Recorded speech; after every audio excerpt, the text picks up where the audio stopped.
when it got dark and I was alone, I still would have to wrestle with myself, and I was still going through the ordeal, I guess the after effects or whatever, of what had happened to me before. I was still traumatized, I guess you would say. What am I gonna do, girl? I can't stay here. I can't stay here alone tonight.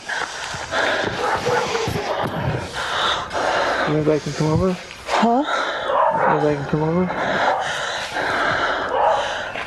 Everybody's out. I'm looking around, all the lights are out. Everybody's out.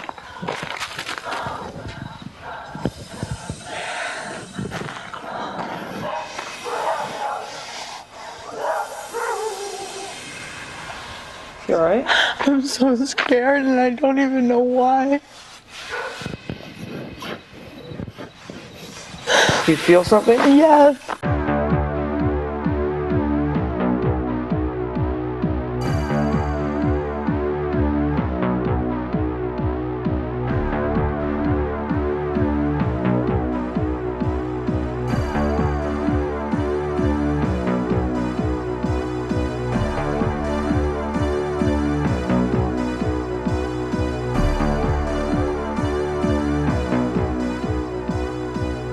Welcome to Crawlspace. What you just heard was a clip from the documentary An Unknown Encounter, a true account of the San Pedro haunting. How's it going, Lance? I am a little bit unnerved, Tim, because what we have coming up is a conversation with a friend of ours, Christy Arnhart. She has put together a lot of research on this haunting of this individual, Jackie Hernandez, and this took place over a 3-year period starting in 1989. And you just mentioned that the audio that started this episode was from a documentary called The Unknown Encounter. We do use a few clips from that documentary in this episode, but we highly recommend that folks go to YouTube and check out the full documentary of An Unknown Encounter, which was made in 1997. It features footage, Tim, that you and I watched and came away with thinking we had never seen anything like this before. But how are you? I'm doing great. I'm excited to get to speak about the paranormal a little bit, which is something we don't always get to do on Crawlspace or Missing. But yeah, we are joined by Christy Arnhart, who is a veteran of appearing on our shows at this point, having spoken about the Robin Burgett unsolved murder most recently. And now she's back to speak about this haunting of this woman, Jackie Hernandez. It seems like it's real. It seems like there's definitely some real aspects to this. And I know that's kind of taboo coming from a crime podcast, but I don't know what else to make of this. Yeah, it's really hard to explain away how multiple people at the same moment experienced the same thing and have the same reaction consistently, not only during the experience, but for years after, and it still continues to this day. And none of them have come forward to say that this was fabricated, and none of them have made any money off of this. And it's really riveting. And again, we do put pieces of the documentary in the episode to structure the narrative so that you can really identify with the people. Had Ed and Elaine Warren worked on this case, you better believe there would have been a Hollywood movie for sure. made about this.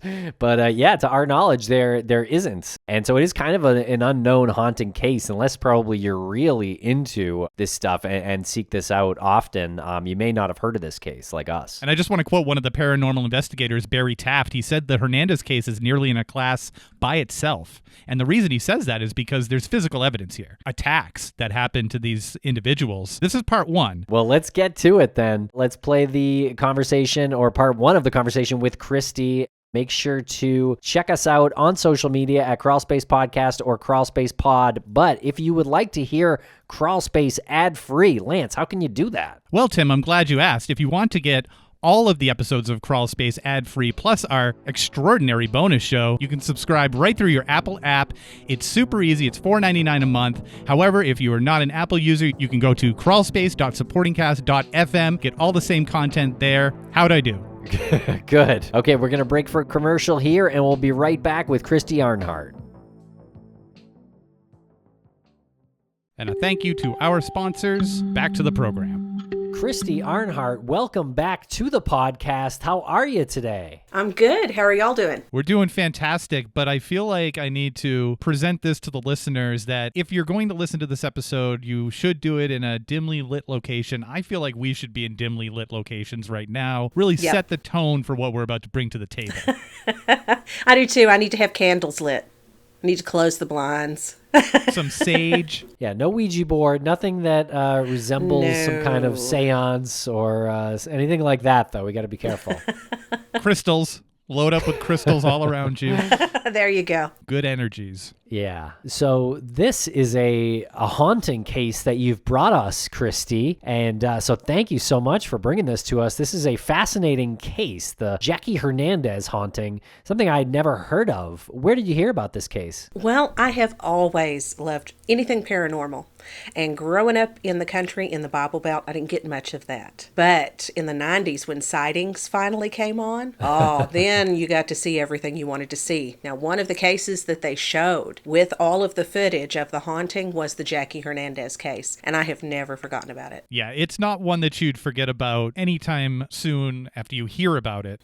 I was surprised to not have known that this happened, but I guess it kind of predated when you lived in LA, Tim. I was actually surprised that you hadn't have heard about it just being in LA with like LA lore. Me too. And I love stories like this. And I've even spent some time in San Pedro or San Pedro. I know my friend who lives down there calls it San Pedro and swears that that's how it's pronounced. But but yeah, this is a wild story. One with actual danger, a haunting case with actual danger. I know. And, you see that in the Doris Bither case, the entity case. I know a lot of people have heard about that. That's had a book and a movie. But Jackie's case kind of predates the internet and never really got picked up in that way. Yeah, it's really interesting. And there is a documentary that was made that we did check out. It's called An Unknown Encounter. On November the 17th, 1988, not far from the hustle and bustle of the shipping lanes, a young woman named Jackie Hernandez moved into a small house. Not long after, Jackie became convinced that something else was present in her home, something not of this earth. That's available on YouTube. It's got some interesting visuals in there to go along with this this story. Yeah. Yeah, you kind of have to look past the cheesiness of it because the footage they're showing you is the actual footage from when they filmed it at the haunted house. So that kind of just blew the cheesiness away for me. Yeah, I think that what Tim said with this being a ghost story with an actual element of danger and the fact that you can see these pictures and the videos that you read about when you're researching this because there's a lot of activity and a lot of investigation that went into it. And your first thought is, okay, well, where are these pictures in? Where's the evidence of this happening? Where's the video? And then you see the documentary and you're like, okay, all right. There it so is. that comes together as well. Mm-hmm. It does. Yeah, and there's several people in the documentary and no one's winking at the camera. Everyone takes this deadly serious, which is one of my main takeaways, I think, as an observation from watching the material. Everyone is 100% convinced in what they're saying about the haunting. Oh, they definitely are. Just happened to be there on the night when this phone call came in, and looking at it now, I still don't know what to believe. I just know what I had seen and experienced, and there were things that I'd certainly never seen before and couldn't be explained by any ordinary science or anyone else. There's a book that was written about this too, and in the book it talks about how one gentleman, of course he was very professional, another gentleman was scared to death and has never really messed with any of this again. Then you had one guy who really wasn't touched by the paranormal part of it, so he'd bring friends by, he'd bring a girlfriend by to Jackie's to show off the haunted house. You get an eclectic bunch in here, but yeah, they did take this seriously. And you took your research on this very seriously as well. You put together an amazing research document for us to work off of today. I don't know if you guys want to start it now or you want to kind of riff a little bit more about this, but we'll probably have some opportunities to provide our opinions as we go through this. But great work with this document. Thank you. Thank you. Okay, Christy, take us back to November of 1988 in San Pedro, California. Okay. Jackie Hernandez moved into a rental house on 11th Street in San Pedro, California. She had recently separated from her husband. She was heavily pregnant with her second child. She was having to work several jobs to make ends meet. It wasn't a happy time in her life, and it was very very stressful. Now, after she lived there for only about a month, she started to notice things happening. You know, she never felt like she was alone. She always heard noises, sometimes snatches of voices, especially walking around in the attic up above her, but she never could, figure out where it came from. And the whole feeling of the room just changed. It went from all of a sudden from being just an interview to something that was actually happening. I mean, this was actually happening and nobody could explain it. What happened? It's something grabbed that out of my hand. I'm not kidding, somebody grabbed the whole thing out of my hand. Just now. Now. It grabbed the whole thing out of my hand. Run. Yeah. Okay. Hear it? He's walking back and forth up there. It is walking, definitely. Yes. Quiet, everyone. Shh, quiet.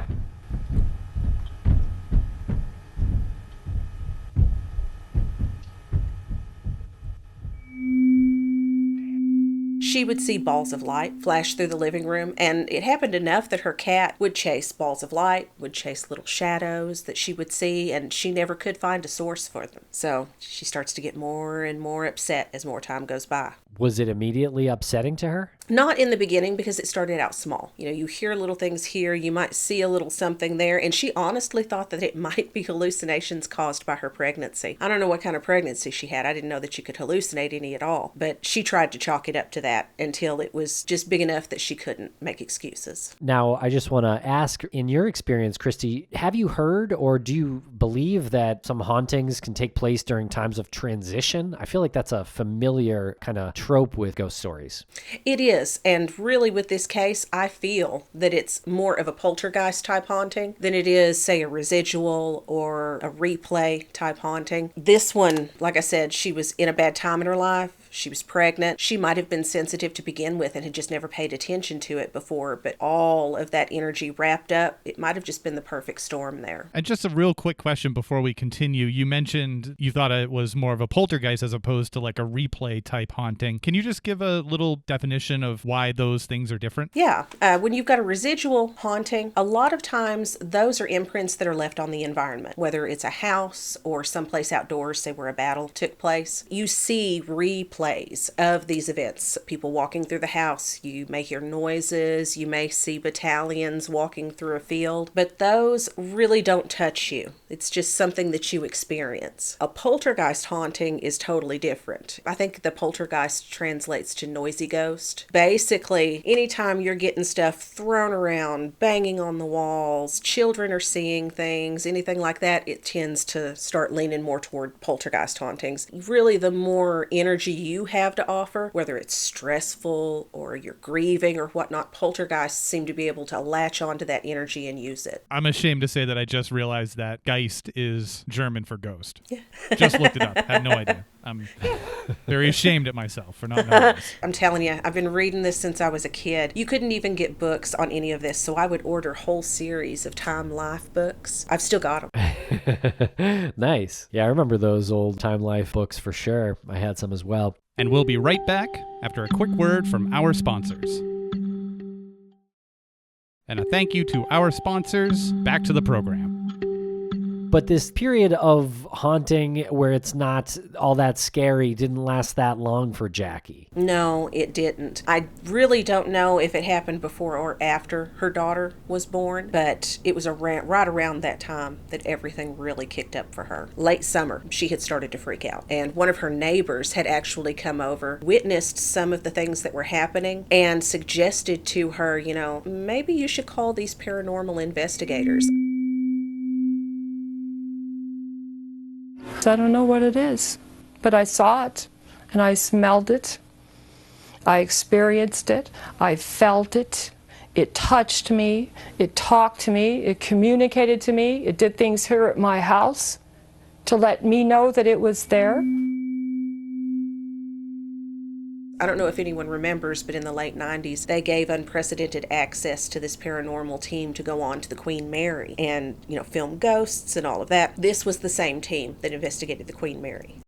Very cool. And quick side story, Lance and I actually went on the ghost tour at the Queen Mary years ago. Oh, I bet that was so much fun. It really was a good time. Yeah. Yeah. Did you see anything, hear anything? No, but definitely did get like a feeling of nausea briefly, which is one of the things they say happens to a lot of visitors. Yeah, if it's got a high EMF field, it would definitely do that. Yeah, there's some stories that our tour guide told, and he did it so well. We had a really great tour guide. I can still like see him in my head. Every moment that you stopped to experience something, he had a story, and his delivery was just great. But to have those people who did the investigation on the Queen Mary work with Jackie, that's like a big catch as far as the paranormal investigative team that you're trying to secure, right? Oh, yeah. I mean, if they were able to make it on television back then, they were at least respected in certain circles because, parapsychologists, they're not looked at great today, but it was way worse back in the 90s. It was just all Ghostbusters in people's minds, I guess. Still isn't mine. That call would lead to the involvement of these three men in search of the unknown. Dr. Barry Taff, parapsychologist, has investigated well over 2,500 cases of poltergeist phenomena. It was he and former associate Cary Gaynor who researched a classic 1974 case made famous in a movie known as The Entity. Barry Conrad, TV cameraman, has shot over 5,000 news and feature stories for television. An Emmy Award-winning photojournalist, Conrad has worked for both the ABC and NBC affiliated TV stations in Ohio and Colorado. Throughout the 70s, Jeff Wheatcraft was an elementary school teacher in Omaha, Nebraska. In 1980, he moved to New York City to pursue photography. Okay, so Jackie went over to her neighbor's house, Susan Castaneda, and apparently Jackie saw a violet mist float through an open window. Is that what happened? Yes, she did. It just seemed to float into the house and hover around before it dissipated. But, that made her nervous, as it would me, so she decided to get up and go check on her kids, make sure they were all right. Her 3-year-old was in the top bunk of his bed asleep, and the baby was in the crib, but sitting in the bottom bunk of the bed was a thin, gray-skinned old man who was wearing a red flannel shirt and high-water pants like the old gas station attendants used to back in the day. Now, he was sitting there with his legs crossed, staring at her maliciously. And I don't know about you, but that would just scare the daylights out of me, whether it disappears or not. Was it like this, you think? That's a malicious look to me. My goodness. I think that's documentary accurate. Wow.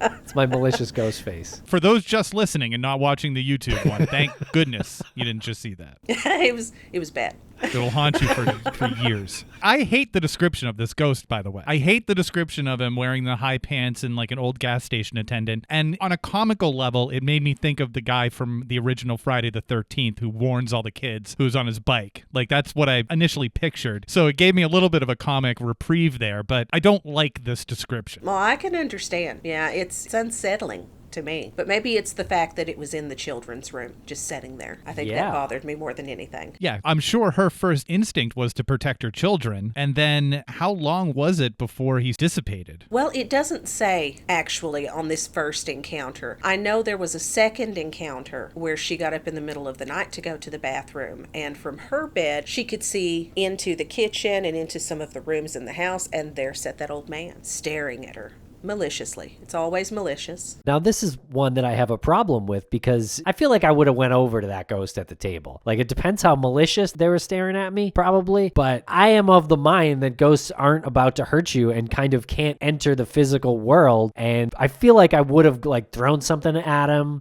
just to get him out of there, done something. Yeah, because I know she sat there, she did what we all do. She laid in bed, she covered up her head and pretended it wasn't there. It's not there. It's not there. Took the covers off and he was still there. He didn't fade out until the morning sun started coming up the next day. So what other things happened right around this time that we can say were these escalating factors or escalating occurrences? Well, it went from balls of light and shadows and voices to objects moving on their own. I know at one point a pencil holder had just picked itself up and toppled over while she was sitting there watching it. At one point, while she had a friend over, they heard a crash in the next room. They go in there there, and she has this painting of a goose hanging on her kitchen wall. Well, now the painting's off the wall and it's lying on the kitchen counter 5 feet away, and the screws that were holding it in place are setting on the small table under the painting, sticking straight up. So they're standing on their heads while they sit there. Very creepy detail. That shows deliberation. We'll be right back after a quick word from our sponsor. Thanks to our sponsors, and now we're back to the program. I've heard moaning. I've heard voices in the attic. I've heard breathing coming from both the bedroom and the kitchen. Balls went flying through the air today. A book went through the air today, just like a frisbee. The door closed on me, slammed on me all of a sudden. And lights from the kitchen and that light would go on and off. I could say, as a devil's advocate here, from that point of view, just bringing this to the conversation, it's weird, but I mean, I've seen weird things before. Drop like a piece of paper and it lands on the thin side. We've all done something like that. Really? Have you? Not with the paper example. But no, I see what you're saying. With the nails, I mean, you drop two from a certain height. At some point, both of them are going to stand up like that. So yeah, it's a little bit of, I guess, playing the numbers, right? But that's a pretty rare thing, I would still say. I don't know what the 1 in 10,000 or 1 in a million, what the ratio would be. Yeah, but I don't know. Well, and this next one, I always kind of had a problem with this because I've seen this happen before and it has a perfectly reasonable explanation. At one point, a stream of water poured out of one of her light switches into her entryway for about 5 seconds solid before it stopped, and it never happened again. She says they had no water leaks, nothing like that. The switch worked perfectly before and after. Now, if you have plumbing issues, you can have water pouring out of your light switches, out of your fixtures, but she says it didn't happen anywhere else and they had no problems. That's really funny that you said that this was the one that you had an explanation for, but this was the one where I'm like, that is really weird. I have no explanation for.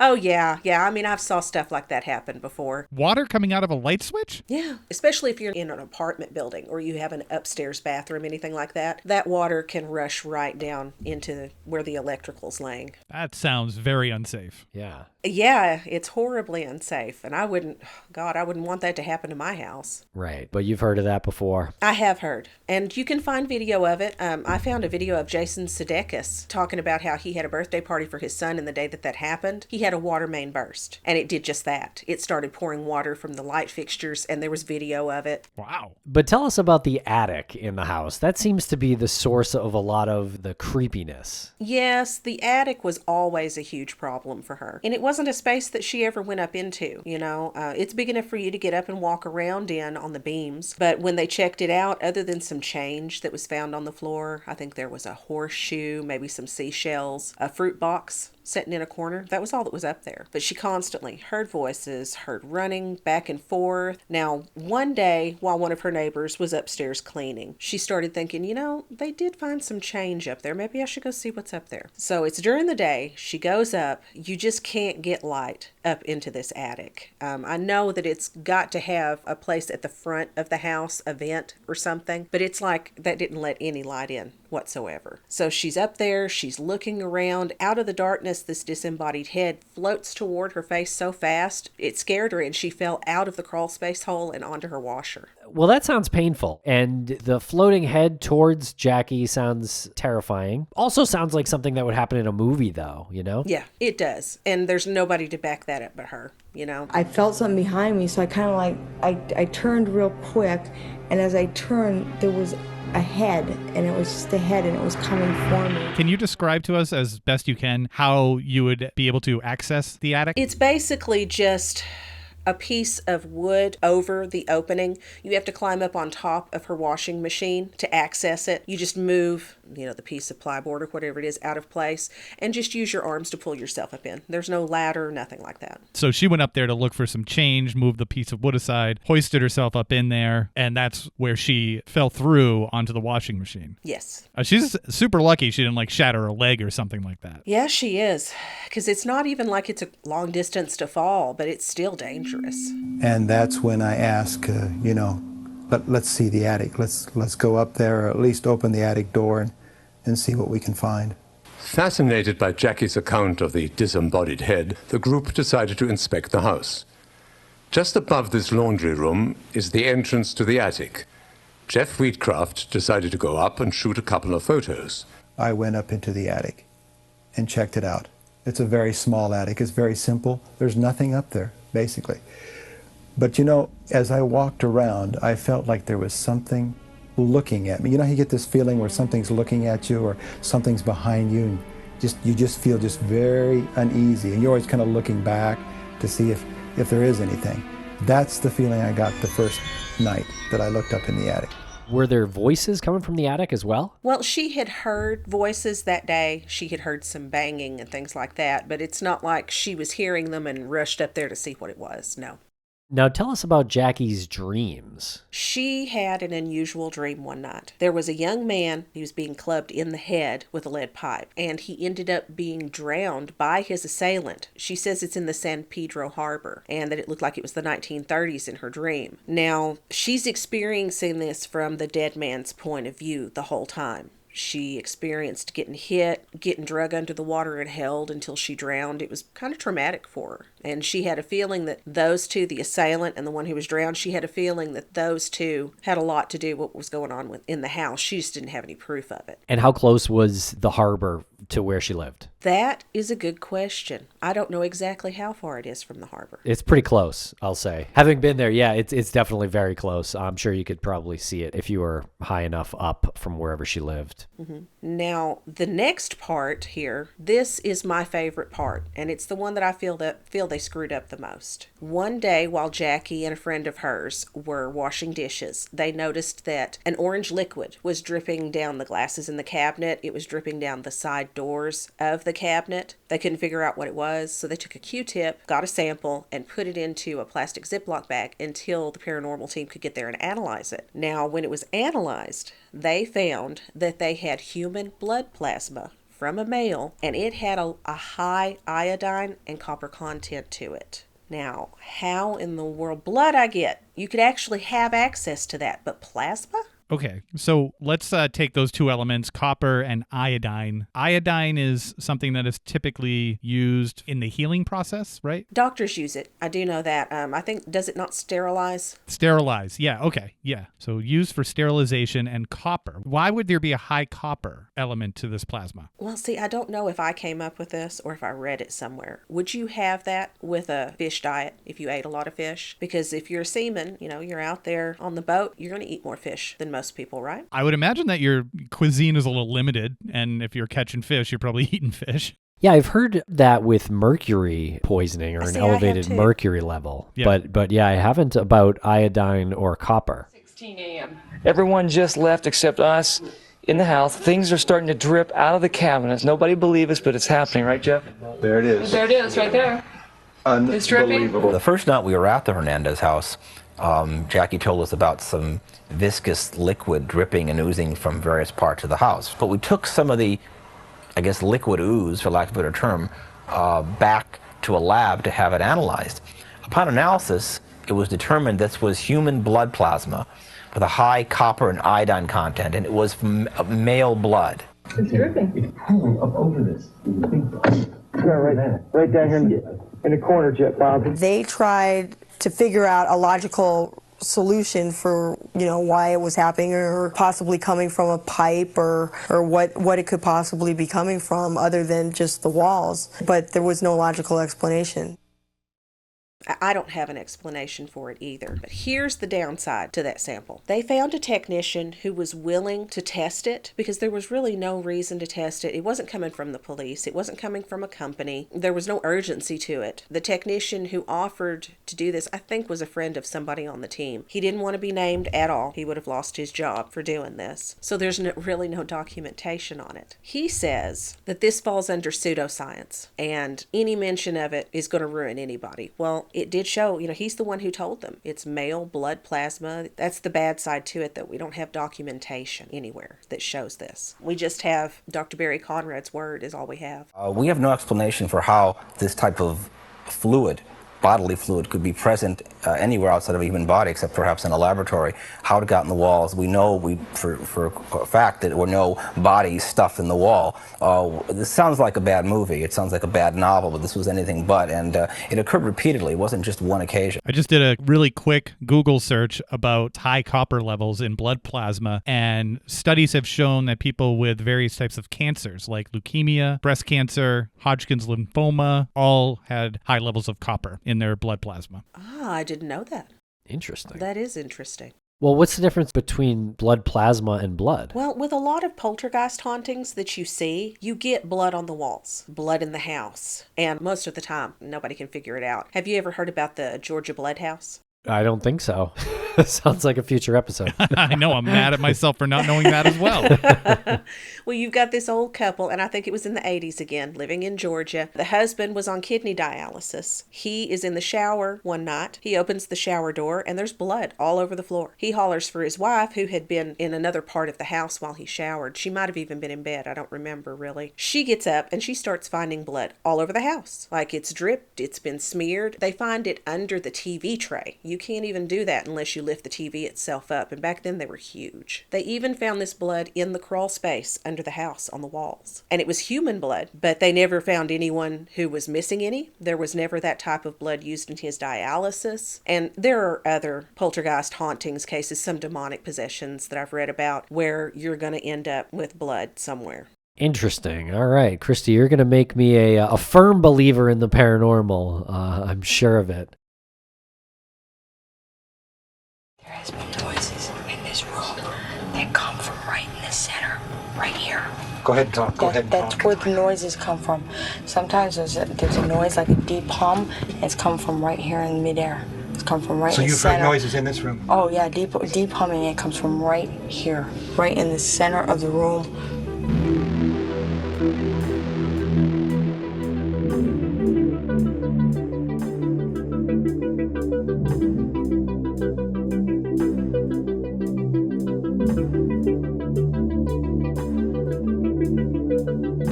So that was part one of our conversation with Christy about the Jackie Hernandez haunting. Stay tuned for part two coming up in a couple of days.